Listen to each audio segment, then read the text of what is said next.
It's been hard not to notice the increasing amount of activism masquerading as journalism in recent years. Perhaps it's understandable in the age of identity politics, where the idea is to pit every issue as a power struggle between identity groups.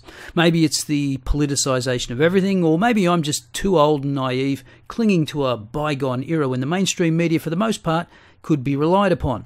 Or perhaps it's just the compounding effect of social media, where spurious articles can be disseminated to thousands of people in a matter of seconds, many of whom will do little more than read the title before liking, retweeting or reposting, simply because it conforms to their confirmation bias. Now, I have a masochistic tendency to read activist journalism from time to time so that you don't have to. For example, I stumbled upon Jessica Valenti's latest turd published at Medium, more accurately described as Tedium. Presumably she published it there because she couldn't get it published anywhere that would actually pay for it. This piece was titled "Impeachment Can't Save Us," which, if you read it, can be filed under the genre of Trump derangement syndrome. Here's a sample. "But we can't expect impeachment to save us. It won't. The damage to our democracy has been done, and no matter how or when Trump leaves office, we'll need to have a major reckoning that goes beyond the hill. Because the racism, misogyny and corruption that has defined this presidency is not just about the president, it's about every Republican that let it happen, every American who cast a vote for a bigot, every Fox News host that lied to their audience. Really, it's about all of us."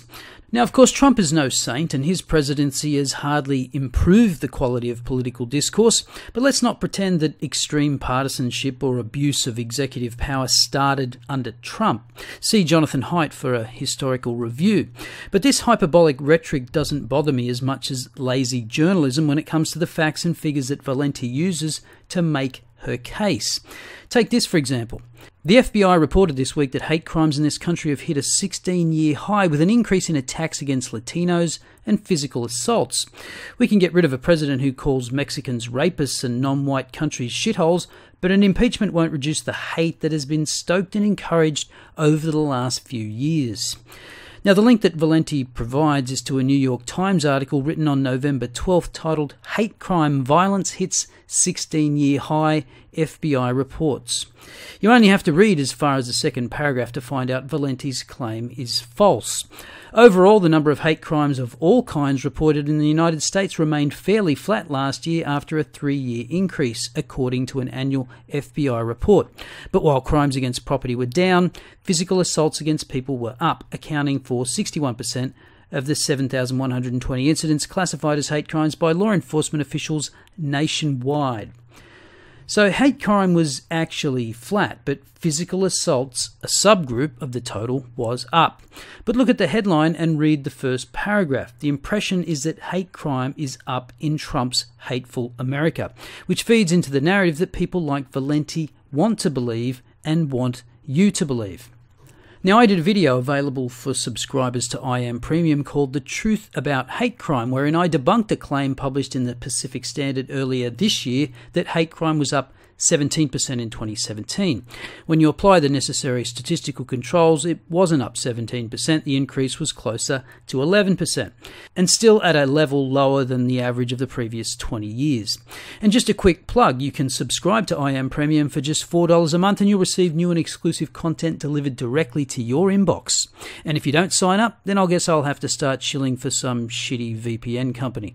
Anyway, since that video, the FBI has released the data for 2018, referred to in the New York Times article. Now, there are all kinds of problems with collecting hate crime data. What is exactly a hate crime? How do you define it? How many go unreported? About half, says the New York Times. How many of them are fake? Quite a few, according to Kentucky State political science professor Wilford Riley, who wrote a book about it. And not all law enforcement agencies in the US record such crimes, although most do.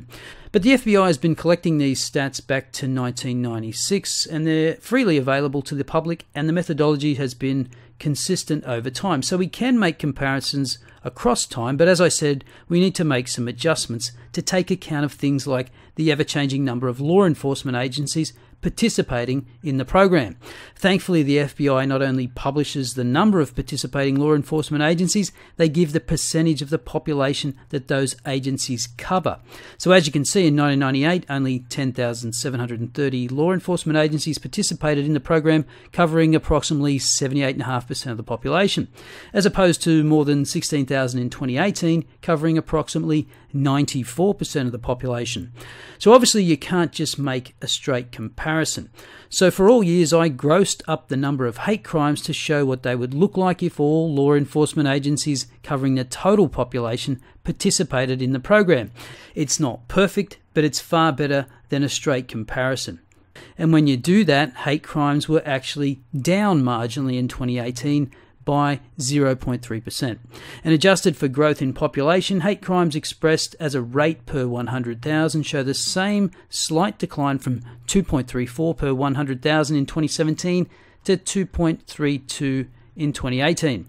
Of the 23 years of data from the FBI, only 5 years showed a lower level of hate crimes than 2018. And this shouldn't be surprising. Crimes of all kinds have been going down consistently for the last 30 years, despite activists' best attempts to redefine and expand definitions.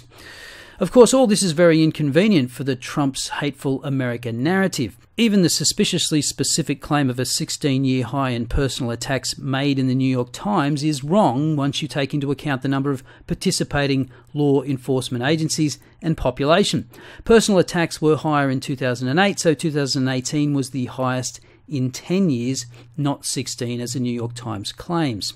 I'm not saying there's nothing to see here, but let's get the data right before drawing hyperbolic conclusions. The author of the New York Times piece is Adil Hassan. He's the founding member of Race Related, and much of his work focuses on identity and discrimination. Race Related is the New York Times weekly newsletter focused on race, identity and culture. So basically, Hassan is a grievance archaeologist overturning every rock in search of discrimination. And is it any wonder, when that is your focus, that you go out of your way to cherry-pick the data to support your narrative? But I guess if your job is to spend your time mining for grievance, you won't have a job for long if you lead with hate crimes slightly down. But hey, everybody has to make a living somehow, don't they? As usual, let me know your thoughts in the comments below. I'll see you next time.